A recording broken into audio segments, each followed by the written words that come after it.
One shower and a change of clothes later, Thomas was finally clean. He felt especially great, being glitter-free, his body finally free of the atrocious substance. Well, he thought it was gone, but you can never know with glitter. Now came the issue of where he was going to sleep. Looking through various rooms, he found Mr. Ordea, but the man spoke before he could. "I'm sorry about the glitter," Mr. Ordea rumbled, and Thomas shook his head. As I said, it's fine. I'm clean now and everything. Really, it's not that big of a deal. He chuckled, and Mr. Ordea relaxed. "That's good to hear. Thanks for taking all of this so well. Always been grounded for what she did," Mr. Ordea said, and Thomas nodded. No problem. Kids would be kids, but, I just wanted to know where I'm sleeping tonight, he asked. "Why, you'll be sharing a bed with Jorttovoy, of course," the man said. Thomas's mind went blank, his mouth opening and closing in surprise, trying to come up with an answer. He stammered, flustered. "Don't worry, it's big enough to accommodate both of you comfortably," Mr. Ordea continued, and Thomas finally spoke. Is she fine with that? He asked slowly, and Mr. Ordea nodded. "If you are you human solitary?" he asked, and Thomas shook his head.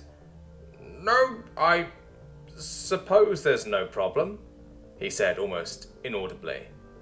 "All right, well, good night. I'm going to sleep soon myself," Mr. Ordea said, and Thomas was confused for a second before he remembered that the other species needed a lot more sleep than humans did. Well then, have a good night, he said as he left, still shell-shocked as he walked towards Jorttovoy's bedroom. He knocked on the door and heard the scrabbling of claws. Thomas? Jorttovoy said, and he answered. Can I come in? Thomas said, and Jorttovoy replied, Yeah, come inside, she said, and he opened the door and walked through. Jorttovoy was absent-mindedly looking out her bedroom window before turning to face him. So, we're, sharing a bed? Thomas said hesitantly, and Jorttovoy nodded, completely oblivious to his inner trepidations. Yeah, I've already thought of a good position so that you don't heat up one side of my body, Jorttovoy continued, as Thomas nearly choked on his own saliva. Here, I'll show you. She closed the curtains and lifted her bed covers, lying down on her side and gesturing towards the space next to her. Thomas reluctantly lay down beside her, his face as red as a tomato, and Jorttovoy poked him. On your side, she said, and Thomas obeyed, barely able to hear her over the roaring sound of blood in his ears. His heartbeat quickened as she hugged him from behind, sighing blissfully as she rested her snout on his head. This feels pretty nice. How about you? Jorttovoy asked, and Thomas huffed. Yeah, pretty nice, he stammered, his mind going a mile a minute trying to comprehend how he got to this exact moment in time. In all honesty, other than feeling as though his heart was going to explode, he was enjoying the situation. He did, however, know for a fact he wasn't going to fall asleep anytime soon. Doing his best not to move around too much, he tried to relax. To be completely clear, he was actually enjoying being the little spoon. He felt safe in Jorttovoy's firm grasp. So, Thomas, do you want to talk about Alex? Jorttovoy asked, and Thomas tensed. Jorttovoy must have felt him doing so because she hastily apologized. If you're okay with that, of course, she added, and Thomas sighed. Well, my brother, Alex, he was a Marine, and he went to fight against the Earth insurgents, and he survived for a while, but at some point he went against these things. They were... I don't even know. The insurgents made these bioweapons, and he and the other Marines were overwhelmed, he explained. My parents requested footage of his last moments. I guess they wanted to see how their son died, and obviously I wasn't allowed to watch it, but I stayed up one night, searched around on their computer and found the footage. Thomas trailed off, still regretful of that decision he had made 7 years ago. It was obvious Jorttovoy understood the implication as she went abnormally quiet, a slight hitch in her breathing. I'm sorry, what do I say to that? She whispered. The last couple of words nearly inaudible, obviously not supposed to have been heard by him. It's okay, it happened years ago, and I've come to terms with it. To be completely honest, you'd be surprised by how extensive New Britannia's mental health therapy is, Thomas explained, an air of acceptance hidden within his voice. Right, Jafqua said slowly, not fully convinced that he had gotten over it. Not really knowing what to do, Jafqua pulled him into a tight hug, absent-mindedly stroking his hair. He was so soft. Technically speaking, Tom was a dangerous being, but instead he had a warm, caring vibe. It didn't help that everything about him reminded her of some kind of living plushie. Forcing herself to stop thinking about it, she noticed that Tom had become more relaxed, and she smiled. "Good night, Tom," she whispered. "Good night, Jafqua. Thanks for helping me speak about my trauma. It helped," Tom said quietly, and Jafqua's smile grew. Then everything became silent as Jafqua drifted off to sleep. "Damn it! Why can't I just fall asleep already?" Thomas shouted in his mind.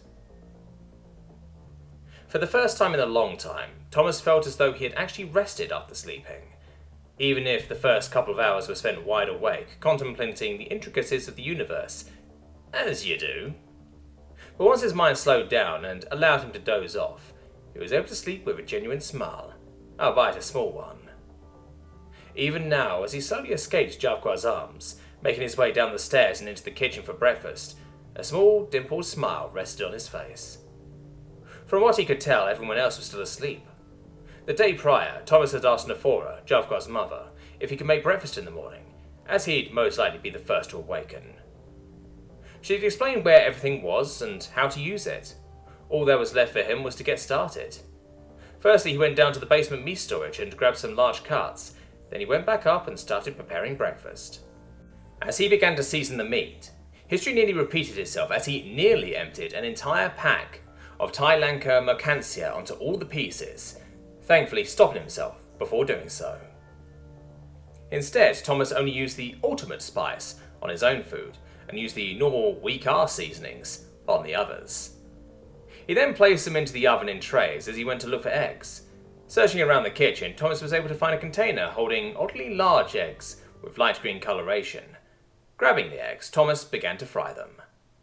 Once again, the size of Xeno counters and appliances made him feel like a child, even though he stood at 6 feet tall. He had to stand on his toes to reach things on the shelves, and he wasn't even going to talk about the top shelves. By now, the food was ready to be served, cooked to perfection, at least by his standards. Once he had moved the food to the table, he began to hear the shuffling of claws. It would seem someone, or more accurately a bunch of someones, had taken a whiff of his cooking and was beginning to make their way down. "All right, breakfast is ready," Thomas declared proudly, his voice carrying throughout the house. The scrambling grew louder as the 5 of them came rushing down, pushing and shoving each other out of the way. "What's that smell? Is something burning?" Mr. Adair said, and Thomas died a little inside. "No, it's my cooking." Before he could say anything else, Thomas was blindsided by Mrs. Adair, barely moving back a step to stabilize. "He can cook!" she almost screamed. "Ha! I knew you weren't useless." Thomas watched as Mrs. Adair attempted to reach for one of the plates of meat before she was stopped by a small, clawless hand gripping her wrist. "I wouldn't do that. That one's mine.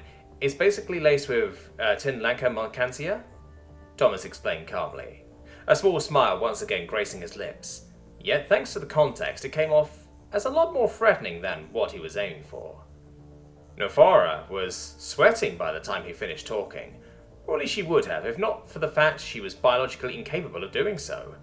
Instead, she just chuckled nervously and headed to one of the other seats.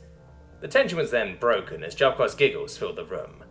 Once they had all sat down, they began to gorge down on the meat with reckless abandon, all but one anyway. Mrfaye would take occasional glances at Tom, and watch him more with curiosity as he happily munched down on his meat and eggs.